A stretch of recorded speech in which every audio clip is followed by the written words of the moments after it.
Anuncien pluges pel cap de setmana. Espero mullar-me els peus abans d'entrar a sopar a la magrana. I si segueix plovent, dormir amb els taps posats fins dissabte de matinada. Diu que seguirà plovent. Doncs encendré l'ordinador i obriré la persiana. Escriuré els darrers capítols de la novel·la. Alçaré la vista de tant en tant. I si l'aigua continua caient, m'aturaré a observar-la i seguiré escrivint. No em vull mullar més els peus.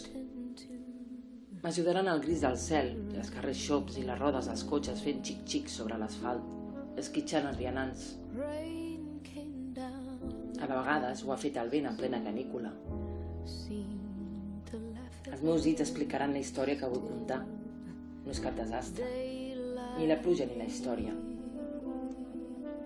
Les vides de les persones són tan polièdriques que m'obsessiona fer-ne un fresc el més real possible.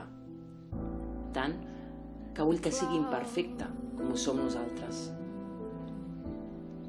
Les històries en pluja surten lentes, pausades, i semblaria que tristes, malgrat que pel carrer solem córrer per no mullar-nos. Mai es camina lent sota la pluja. Si no para de ploure, probablement l'acabi, així que potser em quedarà un final lent i pausat, però no trist. I després, quan el cel sigui ja blau, me n'oblidaré del tot.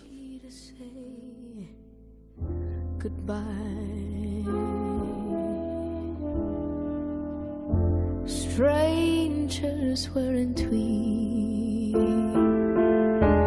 scared